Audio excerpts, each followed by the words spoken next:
Hari ikibazo mu gusozera nagomba nsubire gushimikirako, ni ikibazo kijanye no kudoma ku rutoki abarya ibiturire n'abanyonora itunga ry'igihugu.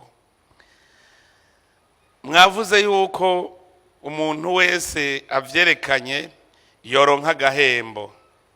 Cyo ubwa mbere novuga nti narafashe umwanya mvuga nti ndasavye imbabazi Abarundi uko nabiyumvira siko nabasanze.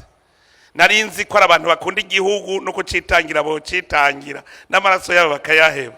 Mugabo nsanga bose bishize mu mutima abacangero.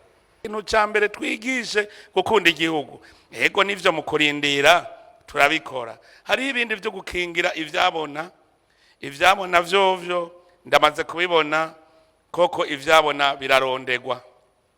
Hari haba bavuga ngo ninde yamubwiye, narababwiye mu mabwata suggestion baca barondera umuntu yashize agapapuro wese.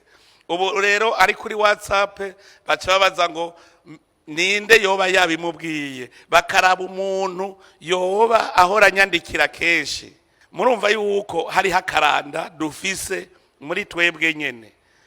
Rero twese cyambere ndabona yuko dukwiye kugira uwo umutima wo gukunda igihugu, hanyuma ivyabona navyo nyene tubikingire.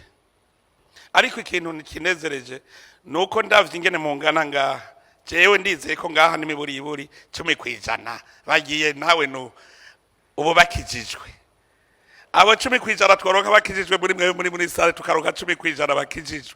Je ndazi yuko mu gihe kitarambiranye muzosanga iturire cyaheze, kuko ni ikintu cyari caragizwe umugenzo kubera igihugu cyatwawe nabi.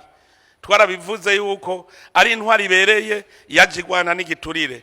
Igiturire rero wamenga kigira kituneshe. None ubu rero ko duhagurutse turabe ingene ico giturire kizotunesha. Mpamagariye Abarundi bose ndababwira yuko hari hingwara y'igiturire no kunyonyeza itunga ry'igihugu. Twese tuve hasi tugwanye uwo mwasi, ntazotunesha turi kumwe twese birashoboka. Nihagire rero usubira kwigira sindabibazwa yabo go muri societe civile, abo uri mu nzego, abe uwari we wese uko ari abantu batamenya ico bajejwe n'umurimyi ariko ararima azatubwire twese tuje kuri urwo rugamba tugwane gushikaho uyu mwaka wa 2025 uzohera igihugu cy'u Burundi kitakirangwamwo igiturire no kunyonyeza itunga ry'igihugu.